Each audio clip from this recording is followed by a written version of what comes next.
This is a Sage Story. My story starts when I was in my teens, probably because of the fact that I had inclinations that I was gay, but I was pretty much pushed into a traditional path.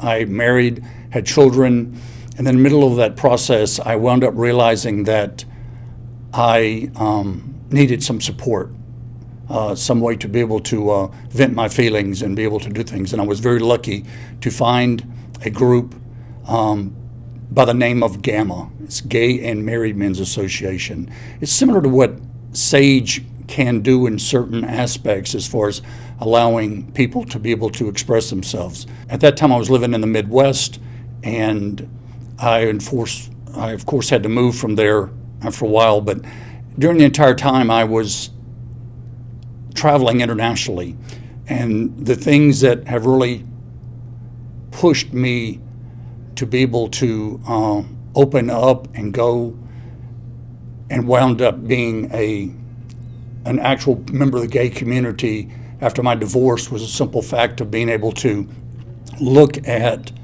and see the factors that so many people in the world have to live in when they are gay. I have a true open heart to people that have to go through this suffering and the torment that many countries implement toward gay people.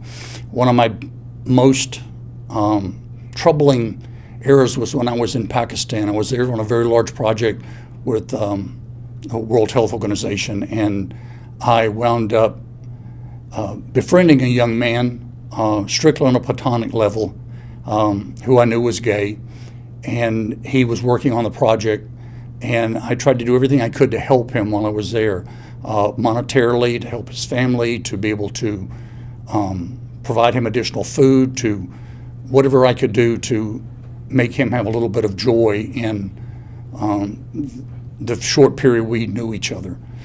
Unfortunately, as I was getting ready to leave the country, there happened to be some type of incident that took place with a young man that I wasn't involved in, but I learned that he was sent to jail, and I didn't understand why. And so I went to the police station and I asked what the scenario was, and they basically explained that he'd been arrested for stealing.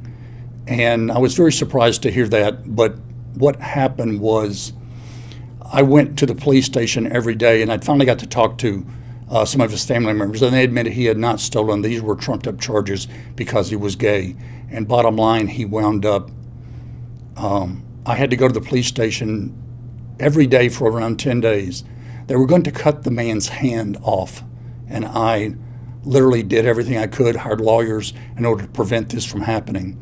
Unfortunately, when I left the country, the lawyer stopped work, and the man was sent to prison, but luckily he did not get his hand cut off.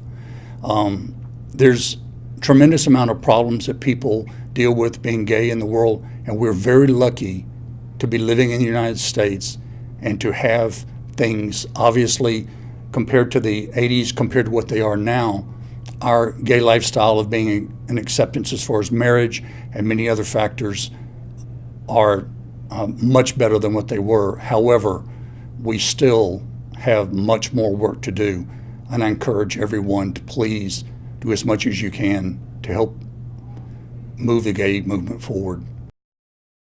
Share your story at sageusa.org/Sage Story.